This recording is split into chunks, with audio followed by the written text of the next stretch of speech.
Hi there, welcome to the YouTube channel. I have a question to start the day off with. Did you really think I was going to get through the whole of Tarkir Dragonstorm without doing a pure red dragon deck? If your answer was yes, then I'm sorry for today's video, but if your answer is no, well, here we go. Here's what we're looking at today, because it is Nogi Draco-Zealot, 1 red for a 3/3 Kobold Shaman. Makes our dragons cost 1 less to cast, and whenever Nogi attacks, if we control 3 or more dragons, Nogi becomes a dragon. It's a 5/5 and has flying. Yeah, had to do at least one typal mono red dragon deck for this set, didn't I? And it is Nogi. It's slightly better than the new version of Sarkhan, I have to say. I like the new Sarkhan, don't get me wrong, but I'm not going to be covering that because technically you could just swap the 2 cards over because the new Sarkhan's in this deck. But, you know, we had to look at this, didn't we? So here we go. Here's what today's deck really does look like. Right then, so we've got 1 Planeswalker. We had to play this version of Sarkhan, the Fireblood, for the extra mana it gives us when we get it out. 2 extra mana to cast our dragon spells does help quite significantly.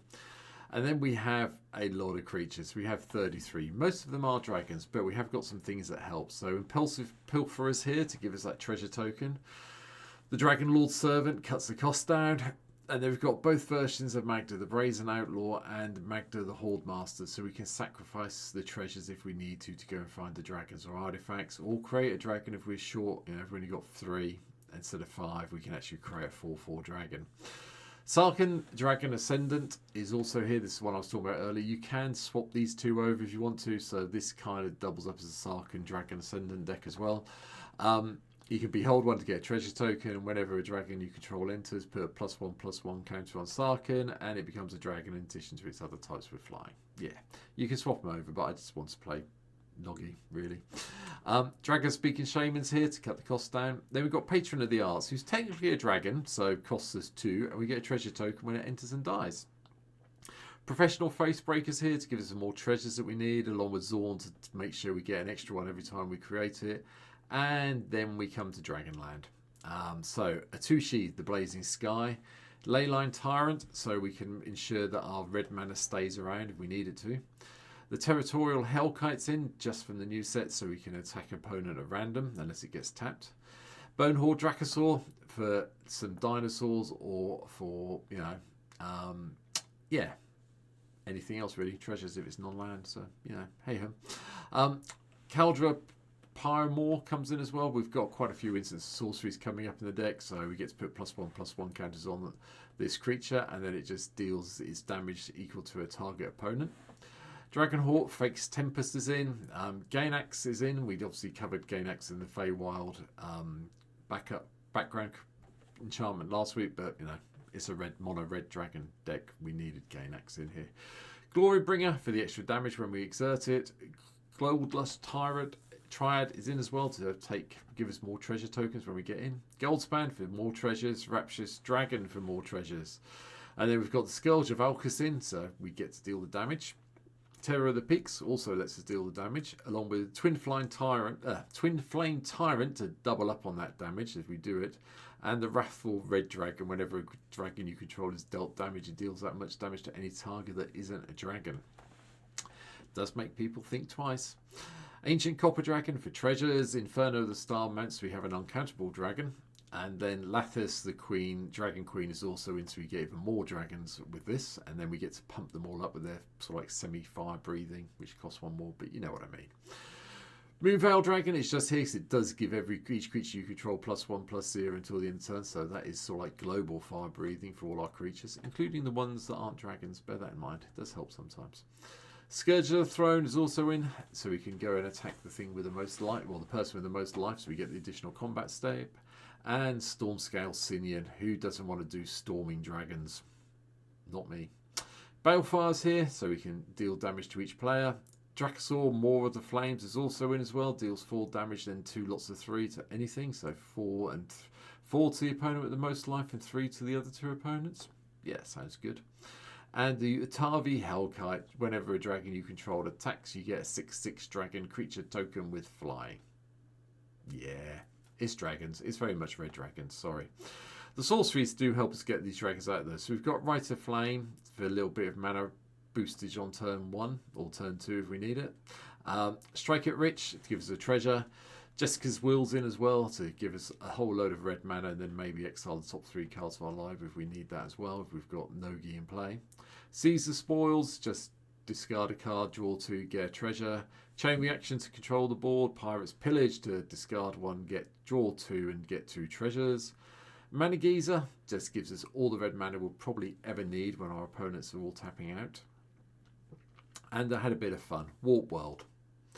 I wanted a way to see if I could get my dragons into play cheaply. This was one of the other things I came up with. Hopefully when we shuffle all our stuff into our library and we reveal the cards that help us win the game. So, yeah, we're there. And then final bit of board control with Blasphemous Act is also in. Instants are all mana ramp, realistically. Battle Hymn, Desperate Ritual, Phoretic Ritual, Seething Song. Big Score gives us more cards and treasures, as does Unexpected Windfall. So, 2/3 of the deck ramp, 2/3 of the instance ramp. Can't help but be happy with that. Artifacts, all the suspended one. Lotus Bloom, Mox Tantalite, Soul Talisman are all in, along with the Elixir of Immortality, because things go wrong. Sol Ring, Arcane Signet, Fire Diamond, Mind Stone, all make an appearance, along with Ruby Medallion, Thought Vessel, and then the Nuka-Cola vending machine, because I think we're probably going to need to gain some life with this deck, so this kind of helps us because we can sack the food off and get a tap treasure token. So yeah, kind of does double duty. And the Reaver Cleaver, because why wouldn't you want this in here to put on a dragon and get even more treasure tokens when you can. 2 enchantments. Dragon Tempest is obvious, and probably because we're in mono red, Draco-Genesis. I haven't played it yet. I've had it in my hand a couple of times in games, in paper, and never got to play it because I've been kind of out. Well, I've won in other ways, but yeah. Sorry, mono red, Draco-Genesis is here. We are playing dragons after all. The lands are very, very simple today. We have Archer of Kansas to draw some extra cards along with Bonder's Enclave, because we should always have something that's powerful or greater. And then we've got some Search for Cabaretti Courtyard, Maestro's Theatre, and Riveteer's Outlook. Morocco is also in for some card draw, 28 mountains. We do have Valakut, because we will hopefully have 5 mountains in play very quickly and start doing lightning bolts when we need to. And the one card I had to play because Homeward Path.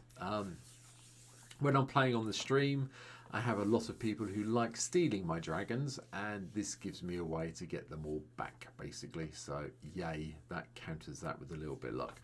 Knowing my luck, though, someone will play Strip Mine and take it out as soon as I play it. But, oh well, that's the way it goes. Got to try and keep my dragons to myself somehow. Again, it's been a really fast deck today.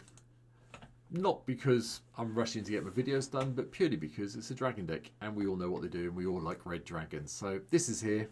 If there are any mono red dragons or colourless dragons that you think I've missed out, please let me know in the comments down below. Nogi, I will just point out, is really expensive on MtG at the moment. I think it's kicking around about 22 tickets the last time I checked. It is available in the Timor pre-con, so I recommend picking that up if you want to do it that way, because even if you don't want the rest of the pre-con, you can probably sell it off at a profit at the moment and just keep Nogi. Bear that in mind if you're playing on MTGO. If you've got it in real life, have fun, knock yourself out, go and find as many red dragons as you can, and just have fun and enjoy your Commander games. But that's it for today. I'll be back tomorrow with another deck. I've got some thoughts about tomorrow. I'm still working on it, so we'll see what happens tomorrow. But that's it for now. Thank you for subscribing. If you haven't, please subscribe down below. Come and follow me on Twitch. You'll get to see me play these decks. And yeah, I'll be back very soon with another deck. So enjoy your day. See you soon. Bye.